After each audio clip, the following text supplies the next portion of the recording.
আসসালামু আলাইকুম। কেমন আছেন সবাই? তো আজকে নিয়ে এসেছি চিংড়ির টক মিষ্টি রেসিপি। তো এখানে মাছ নিতে এসে দেখছি এই মাছগুলো জ্যান্ত মাছ। কী মাছ অবশ্যই সেটা জানি না। তো এখানে একটা রুই মাছ নিয়ে নিয়েছিলাম, কারণ আমি আমার বর রুই মাছ খাই আর চিংড়ি মাছটা শুধু আমিই খাই। তাই এদিকে দেখুন এখানে কত সুন্দরভাবে চিংড়ি মাছগুলোকে পরিষ্কার করে দিচ্ছে। তো অবশ্যই এখানে কাতলা, রুই, চিংড়ি এই তিনটে মাছই চিনতে পেরেছি।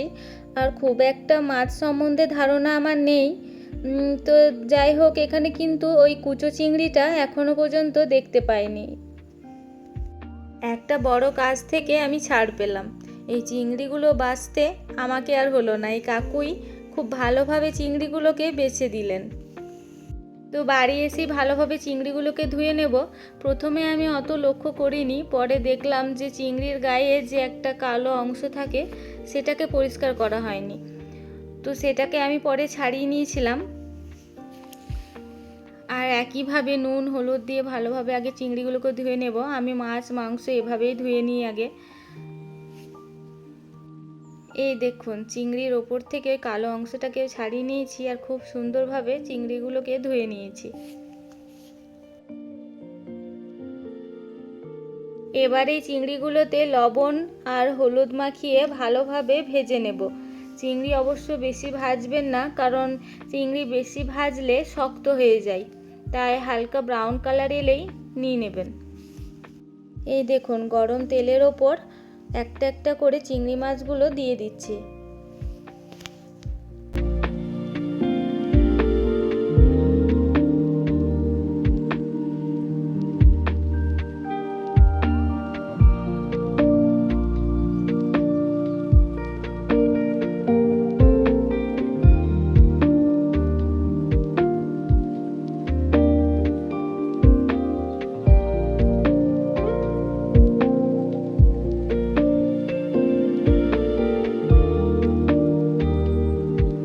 কিছুক্ষণ এটাকে উল্টে পাল্টে ভেজে নেব।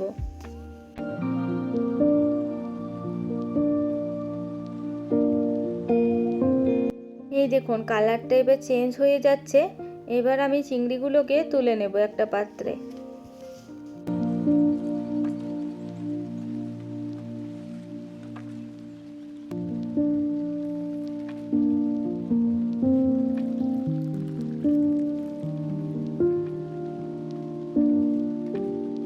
একটা ফ্রাইং প্যানে নিয়ে নিলাম ওই চিংড়ি ভাজা তেলটা।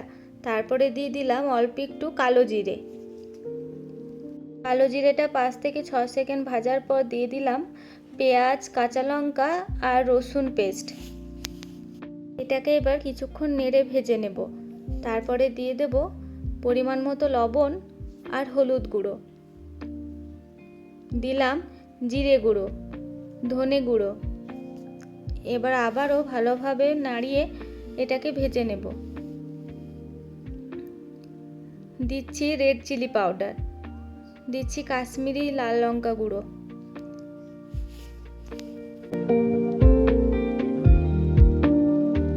মশলাটাকে কিছুক্ষণ নেড়ে ভেজে নিতে হবে। মশলাটা যদি লেগে লেগে যায় তাহলে অল্প অল্প জল দিয়ে ভেজে নেবেন। দেখুন ভালোভাবে মশলাটা ভাজা হয়ে গেছে। এবার চিংড়িগুলো দিয়ে দিচ্ছি।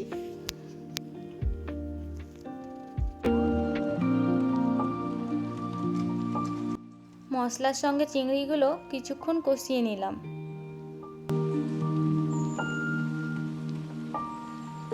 কষানো হয়ে গেছে, এবার দিয়ে দেবো জল।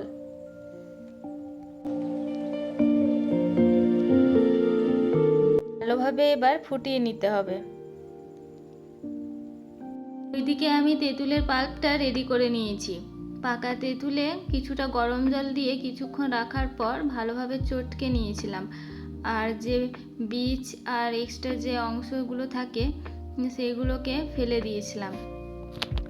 এবার তেঁতুলের পাল্পটা এখানে অ্যাড করে নিলাম। আপনারা পরিমাণ মতো নেবেন। বেশি টক খেতে চাইলে বেশি পরিমাণে দেবেন, আর হালকা টক খেতে চাইলে কম পরিমাণে দেবেন।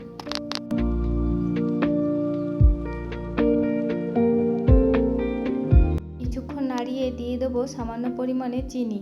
আপনারা যদি টক মিষ্টি করতে চান তাহলে চিনি অবশ্যই দেবেন, আর যদি আপনারা শুধু টক খেতে চান তাহলে চিনিটা স্কিপ করে নিতে পারেন। এবার দিয়ে দেবো কাঁচা লঙ্কা আর ধনেপাতা কুচি। একটু নেড়ে রেডি হয়ে যাবে আমার হাতে চিংড়ি টক মিষ্টি।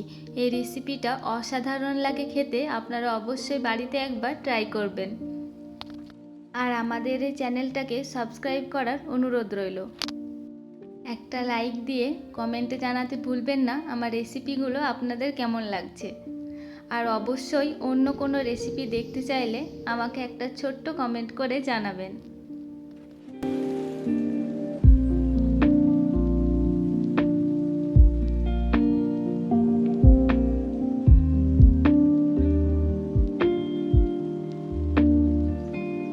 ভিডিওটা পুরোপুরি দেখার জন্য অসংখ্য ধন্যবাদ। আবার দেখা হবে নতুন একটা রেসিপির সাথে নতুন একটা ভিডিওতে। ভালো থাকুন, সুস্থ থাকুন, টাটা।